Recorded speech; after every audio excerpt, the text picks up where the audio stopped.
Welcome to Agastya predictive technique.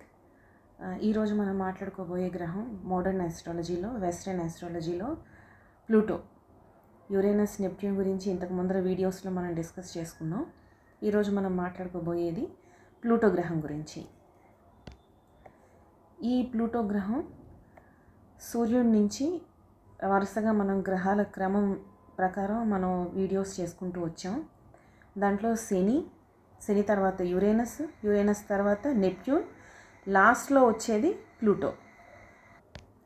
ఈ Pluto గురించి మనం మాట్లాడుకునేటప్పుడు ముఖ్యంగా దీని ముఖ్య కారకత్వాలు, వీటి తాలూకా ప్లూటో ఇన్ఫ్లుయెన్స్ వల్ల ఎర్త్ మీద జరిగే చేంజెస్ మనకి మోస్ట్లీ సామూహికంగా సొసైటీ మీద ఎక్కువగా అనిపిస్తాయి ఇండివిజువల్ చార్ట్ కన్నా.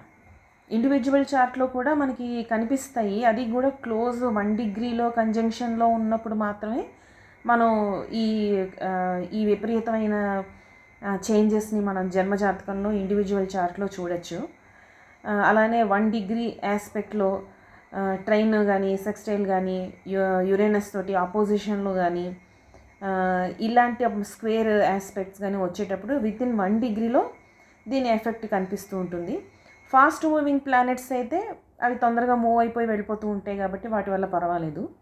స్లో మూవింగ్ ప్లానెట్స్ తోటి దీనికి కంజంక్షన్స్ కానీ, స్క్వేర్ అండ్ అపోజిషన్స్ కానీ వచ్చినప్పుడు మాత్రమే అది పాజిటివ్గా, ట్రైన్ అయితే పాజిటివ్గా ఉంటుంది, స్క్వేర్ అయితే ఇబ్బందికరంగా ఉంటుంది. కానీ మోస్ట్ ఆఫ్ ద టైము ఈ ప్లూటో తాలూకా ఎఫెక్ట్స్ అన్నీ భౌగోళికంగా, పొలిటికల్గా ఈ చేంజెస్ అన్నవి బాగా సొసైటీని బాగా ఇన్ఫ్లుయెన్స్ చేస్తాయి. అవి ఎలా ఇన్ఫ్లుయెన్స్ చేస్తాయి, ఏ సంవత్సరాల్లో ఎలాంటి చేంజెస్ అన్నది, సొసైటీలో ఎలాంటి గొప్ప గొప్ప చేంజెస్ జరిగాయి అన్నది ఇప్పుడు చూద్దాం.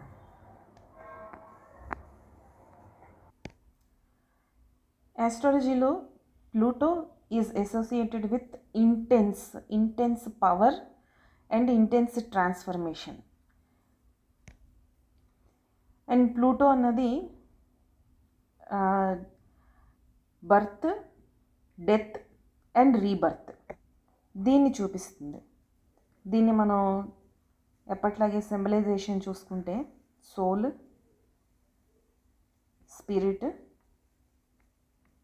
మ్యాటర్, ఇది ప్లూటో తాలూకా సింబలైజేషన్. అంటే ఒక చిన్న పిల్లాడు లేకపోతే బేబీ ఒక క్రిబ్లో, ఉయ్యాల్లో ఉన్నట్టు, దాన్ని ప్రొటెక్ట్ చేస్తున్నట్టు మనకి ప్లూటో తాలూకా సింబల్ ఉంటుందన్నమాట. సోల్ని ప్రొటెక్ట్ చేస్తుంది. సో ఇక్కడ ఏంటంటే బర్త్, జననం, అలానే డెత్ అండ్ అగైన్ రీబర్త్ దీన్ని చూపిస్తుంది. ఒక ట్రాన్స్ఫర్మేషన్ అనమాట. పుట్టడం, చనిపోవడం, మళ్ళీ పుట్టడం, ఇది పవర్ఫుల్ ట్రాన్స్ఫర్మేషన్. సో దీన్నే మనం మెటీరియలిస్టిక్ వరల్డ్కి ఉపయోగించుకుంటే పాత పద్ధతులు, పాత రూల్స్ ఏవైతే ఉన్నాయో వాటిని పూర్తిగా నాశనం చేసి కొత్త వాటిని బిల్డ్ చేయడం ఇది Pluto taluka transformation. It is very powerful. Total సొసైటీని ఇన్ఫ్లుయెన్స్ చేయాలి అంటే ఇంత పవర్ఫుల్ ప్లానెట్ అక్కడ పనిచేయాలి. అలానే మన వేదిక్ ఆస్ట్రాలజీలో దీనికి యముడు అని ఐడెంటిఫై చేశారు. ఈ బర్త్, డెత్, రీబర్త్ తోటి వీటికి కనెక్షన్ ఉండడం వల్ల యముడు అని దీనికి పేరు ఇచ్చారు. అయితే ప్లూటో అన్నది న్యాచురల్ జోడియాక్ సైన్లో, కాలపురుష కుండల్లో 8th హౌస్ స్కార్పియో, వృశ్చికానికి అధిపతిగా తీసుకుంటారు. వృశ్చికం కూడా ఇంటెన్స్ ట్రాన్స్ఫర్మేషన్ చూపిస్తుంది. మిస్టిసి అంటే సంథింగ్ రహస్యంగా ఉన్నదాన్ని, దాన్ని వెలికి తీయడం, అలానే అకల్ట్ సైన్సెస్ని చూపిస్తుంటుంది. అలానే birth and death 8th house చూపిస్తుంది మనకి. మనిషి తాలూకా ఆయు ప్రమాణం ఎలా ఉందా అన్నది మనం 8th హౌస్ నుంచి చూస్తాం. సో బర్త్, డెత్, రీబర్త్ ఈ మూడు మనకి స్కార్పియోలో ఈ ఇంటెన్స్ ట్రాన్స్ఫర్మేషన్ కనిపిస్తుంది. అందుకే ప్లూటోని స్కార్పియోకి, వృశ్చిక రాశికి అధిపతిగా చెప్తారు.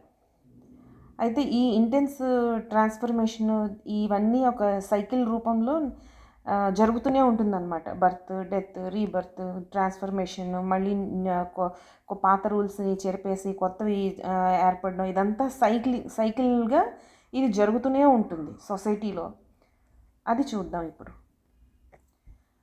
ట్రాన్స్ఫర్మేషన్ అండ్ రీబర్త్, ఈ cycle of life and death, rebirth, దీన్ని చూపిస్తూ ఉంటుంది. ఈ ప్రాసెస్లో చేంజెస్ అన్నవి మనకి చాలా ఇంటెన్స్ చేంజెస్, మనకి చాలా విజిబుల్ చేంజెస్ కనిపిస్తూ ఉంటాయి దీంట్లో ట్రాన్స్ఫర్మేషన్లో. గ్లోబల్లీ కూడా మనకి ఈ ట్రాన్స్ఫర్మేషన్ అనేది కనిపిస్తూ ఉంటుంది. పొలిటికల్ లీడర్స్, పొలిటికల్ పార్టీస్ అవి అధికారంలోకి రావడం, పవర్ అన్నది ఒక పొలిటికల్ పార్టీ నుంచి ఇంకో పొలిటికల్ పార్టీకి మారడం, ఆ తర్వాత ఈ ఓల్డ్ రూల్స్ ఏవైతే ఉన్నాయో వాటన్నిటినీ మార్చేసి కొత్త వాటిని, మళ్ళీ గవర్నమెంట్ మారింది అంటే మళ్ళీ కొత్త రూల్స్ మారిపోతూ ఉంటాయి. ఆ చేంజెస్ అన్నీ మనకు కనిపిస్తూ ఉంటాయి. అలానే సోషల్ జస్టిఫికేషన్, ఈ చేంజెస్ అన్నీ దేనికోసం, జస్టిఫై చేయడానికి. అది కూడా పవర్ఫుల్ చేంజెస్. అందుకే సొసైటీలో ఒక లీడర్ అన్నవాడికి పవర్ ఉండాలి, at the same time money కూడా ఉండాలి. Money is also power. So ఈ పొజిషన్ ఉండాలి, అలానే పవర్ అండ్ మనీ ఉండాలి. అలాంటి టైంలో వాళ్ళు తీసుకునే చేంజెస్ అన్నవి ఇంకా ఉండి, అంటే తరతరాలకి నెక్స్ట్ జనరేషన్స్ కూడా ఆ చేంజెస్ అన్నవి ఉండిపోతాయి. అంత గొప్ప చేంజెస్ని తీసుకొని రాగలిగేంత స్ట్రెంగ్త్ ఆ పొలిటికల్ లీడర్స్కి ఉంటుంది. లేదా న్యాయశాస్త్రంలో పనిచేసే వాళ్ళకి, పెద్ద పెద్ద పొజిషన్స్లో ఉండే వాళ్ళకి ఉంటుంది. ఏదైనా పవర్ అండ్ కంట్రోల్ ఇవి వీళ్ళ చేతుల్లో ఉంటాయి. ఆ ప్లూటో ఎవరికైతే స్ట్రాంగ్గా ఉంటుందో వాళ్ళు సొసైటీలో ఒక చేంజ్ని తీసుకొని రావడానికి, అన్యాయాన్ని కంట్రోల్ చేయడానికి, ఒక అథారిటేటివ్ పొజిషన్లో వీళ్ళు ఉండగలిగేంత education, knowledge, foremost thinking, futuristic plans, ఇవన్నీ వాళ్ళకి జన్మజాతకంలో మిగిలిన ప్లానెట్స్ తోటి ఆటోమేటిక్గా ఆ సిచ్యువేషన్స్లో వాళ్ళు ఉండి సొసైటీలో ఆ చేంజెస్ని తీసుకొని రావడానికి వాటికి ఉపయోగపడుతుంది. ప్లూటో వన్ మోర్ స్టెప్ అన్నమాట, ఉపయోగపడుతుంది. సో ఈ టైంలో ఏంటంటే పవర్ స్ట్రగుల్ అన్నది కనిపిస్తుంది. ఆబ్వియస్లీ ఒక పాతదాన్ని పూర్తిగా నాశనం చేసి చెరిపేసి కొత్తదాన్ని మళ్ళీ క్రియేట్ చేయాలి అంటే ఆబ్వియస్లీ అక్కడ స్ట్రగుల్, కాన్ఫ్లిక్ట్స్, గొడవలు, ఇమ్మెన్స్, అంటే ఇంటెన్సిటీ అన్నది బాగా ప్లూటో తోటి కనెక్ట్ అయి ఉంటుందన్నమాట. ఎంత ఇంటెన్సిటీ అయినా కూడా ప్లూటో స్ట్రాంగ్గా ఉన్న పర్సన్ అయితే ఆ స్ట్రగుల్స్ని, పవర్ స్ట్రగుల్స్ని, కాన్ఫ్లిక్ట్స్ని అన్నిటినీ తీసుకోగలడు. తీసుకున్న తర్వాత కూడా వాడు ఏమనుకుంటున్నాడో అది చేయగలడు. సో ప్లూటో బేసిక్గా ఏంటంటే మనలో ఉన్న భయాల్ని, అంటే ఒక కొత్తదనాన్ని మనం అడాప్ట్ చేసుకొని ఒక చేంజెస్ని తీసుకొని రావాలి అంటే చాలామందికి చేంజెస్ అన్నవి వాళ్ళు ఇష్టపడరు. ఉంది కదా, బాగానే ఉంది కదా, నడుస్తుంది కదా, ఎందుకులే కొత్తది అన్నట్టు కొంతమంది భయపడుతూ ఉంటారు. అది ఏమిటో తెలీదు, కొత్తది ఏమిటో తెలీదు, అందుకు పాతదే బెస్ట్లే అని అనుకుంటూ ఉంటారు. సో ప్లూటో ఏం చేస్తుంది, అలాంటి వాళ్ళని పుష్ చేస్తుంది. వాళ్ళ తాలూకా సైకలాజికల్ బౌండరీస్ని బ్రేక్ చేసి ఇంకొంచెం ముందరికి వెళ్ళడానికి, కొంచెం ముందరకు కాదు, చాలా ఫార్ వెళ్ళడానికి ప్లూటో ఆ స్ట్రెంగ్త్ అనేది ఉపయోగపడుతూ ఉంటుంది, మనిషిని పుష్ చేస్తూ ఉంటుంది అనమాట.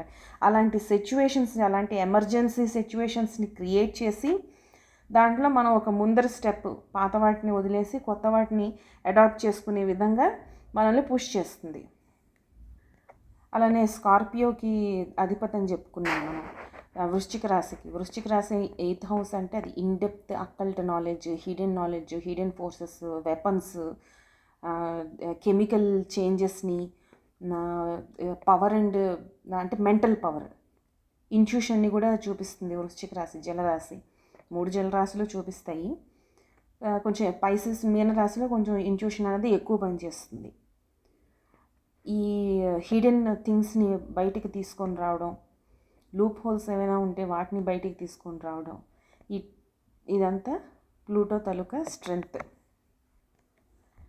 పాత వాటిని పట్టుకొని కూర్చోకుండా అవి వదిలేసి వాటి పాత హ్యాబిట్స్ని ఓవర్కమ్ చేసి, ఆ డిఫికల్టీస్ని ఓవర్కమ్ చేసి పాత వాటిని పూర్తిగా డిస్ట్రక్టివ్ ఎనర్జీ కనిపిస్తూ ఉంటుంది ప్లూటోలో. దాన్ని నాశనం చేయడం, సర్వనాశనం చేసి కొత్తదానికి జన్మనివ్వడం, బర్త్, డెత్ అండ్ రీబర్త్, ఇలా సైక్లిక్ మూమెంట్లో ఇలా జరుగుతూ ఉంటుంది. సొసైటీలో చేంజెస్ వస్తూ ఉంటాయి. ప్రతి దశాబ్దంలోని, ప్రతి శతాబ్దంలోని చేంజెస్ కనిపిస్తూ ఉంటాయి. అలాగే ప్లూటో న్యాచురల్ డిజాస్టర్స్, పెద్ద పెద్ద ఎకనామిక్ క్రైసిస్, మొన్న మనం కరోనా టైంలో చూసాం. కరోనా అన్నది, ఆ తర్వాత 2022లో క్రైసిస్ ఐటీ వీటిల్లో, ఇలాంటి పెద్ద పెద్ద చేంజెస్ని తీసుకొని రాగలిగేది ప్లూటో. అలానే సైక్లిక్ ఎబిలిటీస్, హీలింగ్ పవర్, వీటిని కూడా తీసుకొస్తుంది. ఎందుకంటే న్యూ బిగినింగ్ అన్నది స్టార్ట్ అయిన తర్వాత మళ్ళీ అక్కడ అన్సీన్ ఫోర్స్ ఏదైతే ఉంటుందో అది షార్ప్గా పనిచేయాలి. ఎందుకంటే మళ్ళీ కొత్త కొత్త ఈవెంట్స్ని, కొత్త ప్రపంచాన్ని, కొత్త రూల్స్ని చూడడానికి, వాటన్నిటికీ రూల్స్ అన్నీ సమగ్రంగా వాటిని ఒక పద్ధతిలో నడిపించడానికి వీటన్నిటికీ ప్లూటో ఎనర్జీ బాగా పనిచేస్తుంది అన్నమాట. మైండ్ చాలా ఫాస్ట్గా పనిచేస్తుంది వాళ్ళకి. నెక్స్ట్, పాత బిలీఫ్ సిస్టమ్ నుంచి బయటికి రావడం, పాత అథారిటీస్ చేంజ్ అవ్వడం, ట్రాన్స్ఫర్మేషన్ అవ్వడం, సొసైటీలో చేంజెస్ రావడం, కొత్త కొత్త చేంజెస్. అండ్ ఆ చేంజెస్ కూడా అవసరం. సొసైటీ ఎదగడానికి కానీ, వృద్ధి చెందడానికి కానీ ఇలాంటి చేంజెస్ అన్నవి చాలా అవసరం. ఇలాంటి అవసరమైన చేంజెస్ని ప్లూటో తీసుకొస్తూ ఉంటుంది అన్నమాట. అలాగే ఈ డెత్, రీఇన్ఫర్మేషన్స్ ఇవన్నీ జరగాలి అంటే అక్కడ కొంత గొడవలు, దెబ్బలాటలు, క్రైసిస్ అన్నది ఛాలెంజెస్ని ఫేస్ చేయడం, ఇంబ్యాలెన్సెస్ జరుగుతూ ఉంటాయి. ఈ ఇంబ్యాలెన్సెస్ని మళ్ళీ బ్యాలెన్స్ చేయడానికి కొత్త రూల్స్ని ఫామ్ చేయడం, ఇలాంటివన్నీ జరుగుతూ ఉంటాయి అన్నమాట ముండేన్ ఆస్ట్రాలజీలో. అయితే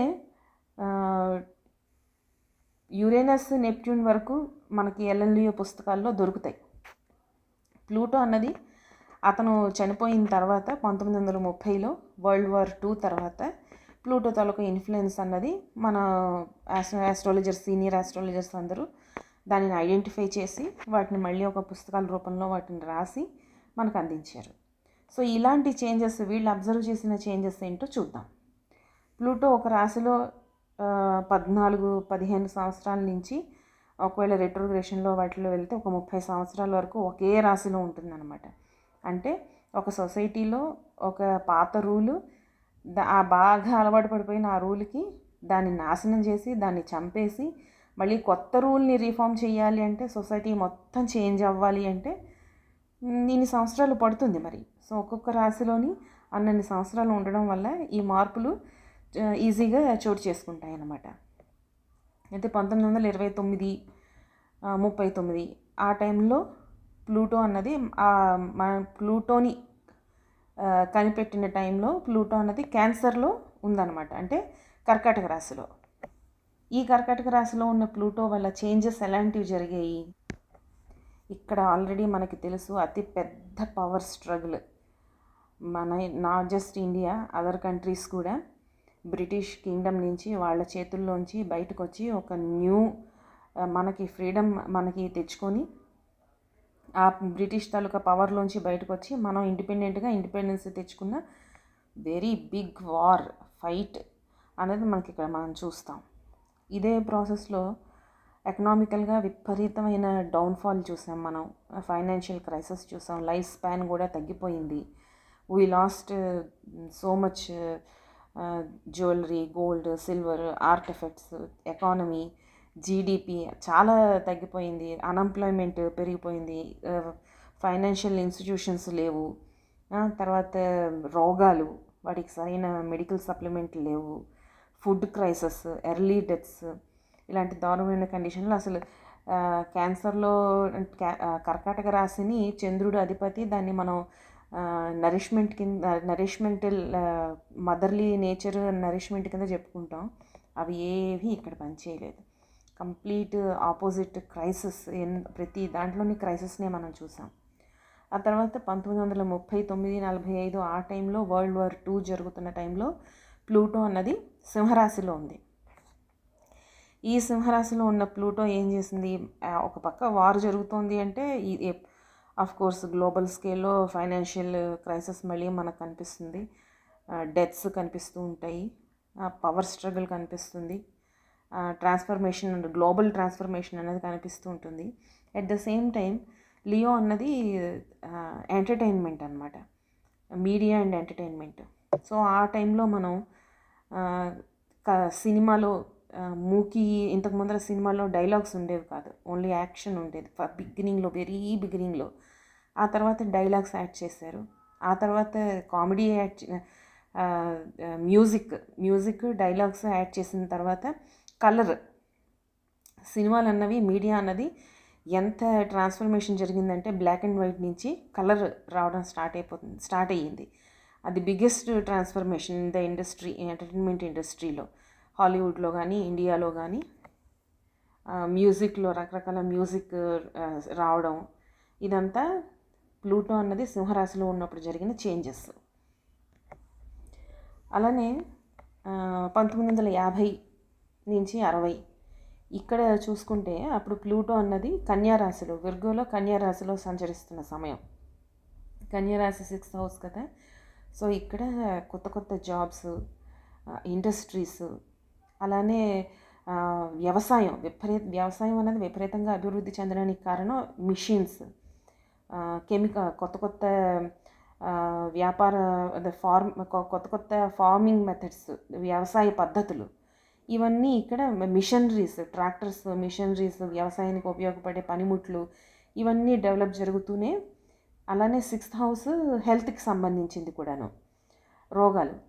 దాంట్లో కొత్త కొత్త వ్యాక్సిన్స్ రావడం, ఆ వ్యాధులకి మందులు కనిపెట్టడం, మెడికల్ హిస్టరీలోనే అసలు ఒక విపరీతమైన ఎక్స్పెరిమెంట్స్ జరిగి చాలా రకాల మెడిసిన్స్ని అందుబాటులోకి తెచ్చిన సంవత్సరం అది.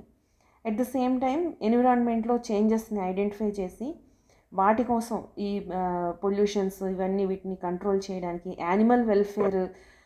చాలా యానిమల్ వెల్ఫేర్ సెంటర్స్ ఏర్పడడం. That is the starting point. ఆ టైంలోనే కంప్యూటర్ అండ్ టెక్నాలజీ అనేది స్టార్ట్ అయింది కూడా. ఇది కూడా వినూత్నమైన పద్ధతి. సినిమాలు తెర మీద మనం సినిమాలు చూడడం, టీవీల్లో సినిమాలు చూడడం, అక్కడి నుంచి TV plus computer the very first computer technology start అయిందనమాట.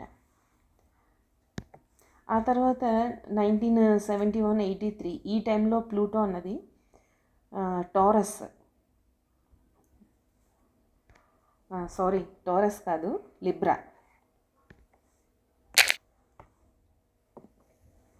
సో లిబ్రా తులారాశిలో తులారాశి మనం చెప్పుకునేది ఒక బ్యాలెన్సింగ్ నేచరు, న్యాయం, ధర్మం, లా అండ్ ఆర్డర్ అని చెప్పుకుంటాం. అలానే అది తులారాశికి అధిపతి Venus is a female planet. So basically ఈ టైంలో జరిగిన చేంజెస్, చాలా పెద్ద పెద్ద చేంజెస్నే చూపిస్తాడు ప్లూటో. ఇక్కడ ఉమెన్ ప్రొటెక్షన్ లాస్, డైవర్స్లో మళ్ళీ ఉమెన్కి ప్రొటెక్షన్ చేయడం, అలానే ఉమెన్ ఎంపవర్మెంట్ చేయడం, ఆడవాళ్ళకి చిన్న బిజినెస్లు చేయడానికి లోన్స్ అవి ఇవ్వడం, డైవర్స్ లా అన్నది మోడిఫై చేసి ఆ డైవర్స్ లాని ఆడవాళ్ళకి ఎక్కువ హక్కులు వచ్చే విధంగా దాన్ని అంటే మార్చడం. అలాగే ఉమెన్ యాక్ట్ల ఆస్తిలో, తల్లిదండ్రుల ఆస్తిలో ఆ స్త్రీ సంతానానికి భాగం కల్పించడం. అలానే మహిళా సంఘాలు స్త్రీ హక్కుల కోసం, స్త్రీల తొలక రక్షణ కోసం పోరాటం చేసే ఈ సంఘాలు ఇవి ఏర్పడడం. మహిళలు స్లోగా చదువుల్లోని ఉన్నతమైన చదువులు చదువుకొని ఉన్నతమైన పదవుల్ని అధిరోహించడం.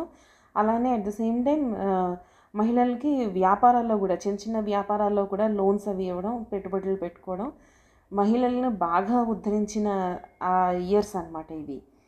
అలానే ఫారిన్ కంట్రీస్ తోటి ట్రేడ్స్, బిజినెస్లు ఇవి జరగడం.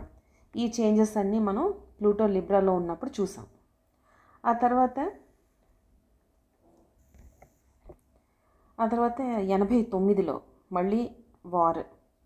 ఆ టైంలో ఏంటి, ప్లూటో వృశ్చిక రాశిలో ఉంది. ఈ వృశ్చిక రాశిలో ఉన్న ప్లూటో గవర్నమెంట్, రీబర్త్, ఈ అబార్షన్స్ మీద లా తీసుకొని రావడం, తర్వాత బెర్లిన్ వార్ ఒకటి జరగడం, జర్మనీలో మళ్ళీ అక్కడ అది వార్ అన్నది ఆగిపోయి మళ్ళీ అక్కడే ట్రాన్స్ఫర్మేషన్ జరగడం, అక్కడ అభివృద్ధి జరగడం, political changes, social changes in Europe కంట్రీలో కూడా చేంజెస్ రావడం, గల్ఫ్ వార్, తర్వాత బయోవార్, కొత్త కొత్త విచిత్రమైన పౌడర్లు లేకపోతే బ్యాక్టీరియాలు, వైరస్లు, వీటితోటి యుద్ధాలు జరగడం. తర్వాత ఈ 8th హౌస్ అన్నది అకల్ట్ సైన్స్. సో ఇక్కడ స్పిరిచువాలిటీ, స్పిరిచువల్ గురూస్, గుడులని, కొత్త కొత్త టెంపుల్స్ని బిల్డ్ చేయడం, పీఠాధిపతులు, స్పిరిచువల్ గురూస్ వీళ్ళు బయటకు వచ్చి వీళ్ళు ఉపన్యాసాలు, అలానే టీవీల్లో వీళ్ళ ఉపన్యాసాలు విపరీతంగా రావడం, న్యూస్ పేపర్లోని. తర్వాత ప్రాణిక్ హీలర్స్ ఎవరైతే ఉంటారో ఈ యోగా, హీలింగ్, ఈ జైన మతస్థులు, బౌద్ధ మతం గురించి ఎక్కువ జనాలకి తెలుసుకోవడం, నేర్చుకోవడం, ఇదంతా జరిగింది. ఇంకో పక్క అలానే సీక్రెట్ స్పై, రా ఏజెంట్స్, కొత్త కొత్త వెపన్స్ డెవలప్ చేయడం, ఫైటర్ జెట్స్ మ్యానుఫ్యాక్చరింగ్, ఇవన్నీ కూడా ఈ వార్కి సంబంధించిన, వార్లో ఉపయోగించే ఏవి ఐటమ్స్ ఉంటాయో వాటన్నిటినీ ఇండస్ట్రీస్, వాటి కోసం ప్రత్యేకించి ఇండస్ట్రీస్ రావడం, వాటిలో అభివృద్ధి, వాటిలో సైంటిస్టులు, రీసెర్చ్లు, ఇవన్నీ జరగడం, ఇదంతా మనం ప్లూటో వృశ్చిక రాశిలో ఉన్నప్పుడు చూసాం. తర్వాత 1995 నుంచి 2005. అయితే ఈ టైంలో మనకి జరిగిన చేంజెస్ ఎలా జరిగిందంటే, ప్లూటో అప్పుడు సాజిటేరియస్, ధనుస్సు అంటే సహజ నవమ భావం, అంటే ఉన్నత విద్య. దీనిలో జరిగిన మార్పులు ఏంటి చూద్దాం. ఇదంతా ప్రైవేట్ ఇండస్ట్రీస్, అంటే ప్రైవేట్ ఎడ్యుకేషనల్ స్కూల్స్, ఇన్స్టిట్యూషన్స్ అన్నీ ప్రైవేటే. గవర్నమెంట్ కన్నా ప్రైవేట్ ఎక్కువ విపరీతంగా పెరిగిపోవడం, విపరీతమైన private schools, private colleges, private engineering colleges, ఇలా విపరీతమైన ఎడ్యుకేషనల్ సిస్టంలో, ఎడ్యుకేషన్ సెక్టర్లో పెద్ద రెవల్యూషనే వచ్చింది ఈ టైంలో. తర్వాత మొబైల్స్, అదే టైంలో మొబైల్స్ రావడం, ఈమెయిల్స్, ఫేస్బుక్, ఆర్కుట్ లాంటి కమ్యూనికేషన్, అంటే 9th house long distance communications, long distance education, higher education, PhD level research. Next ఈ ఎడ్యుకేషనల్ సిస్టంలోనే కొత్త కొత్త వినూత్నమైన, అసలు మనం ఊహించలేమన్నమాట. ఇలాంటివి కూడా మనకు ఒక ఈమెయిల్ వస్తుందని, ఒక మొబైల్ వస్తుందని, ఆ ఫోన్ని మనం పాకెట్లో పెట్టుకొని మనం తిరగచ్చని, మన చేతుల్లోనే మనకు ఆ ఫెసిలిటీ ఉంటుందని ఎవరు ఊహించలేరు.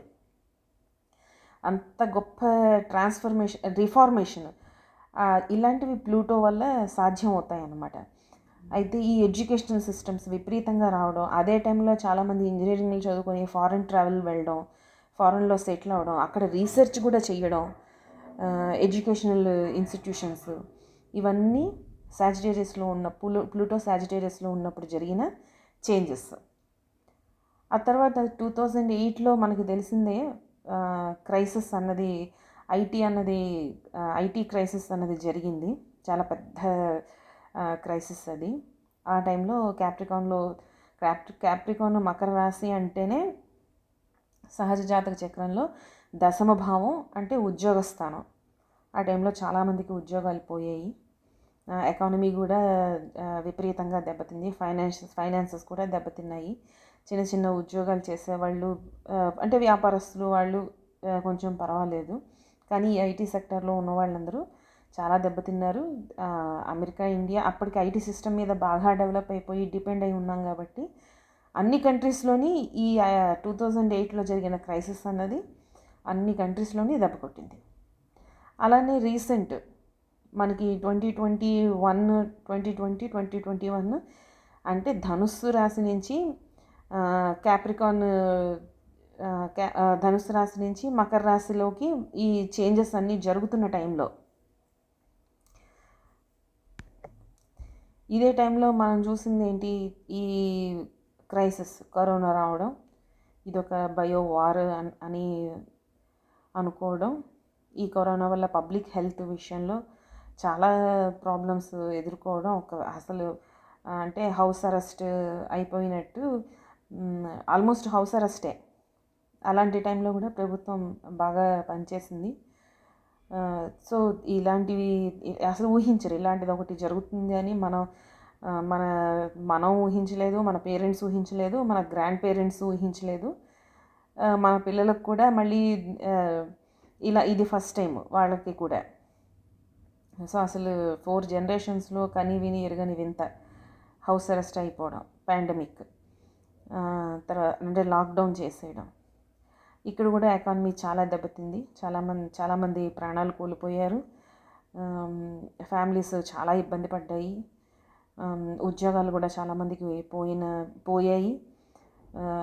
చాలా డిఫరెంట్ ఏరియాస్లో ఒకళ్ళు హెల్త్ పరంగా, ఒకళ్ళు కుటుంబ పరంగా, ఇంకొకళ్ళు కుటుంబ కలహాలు కూడా ఇదే టైంలో చాలా పెరిగాయి.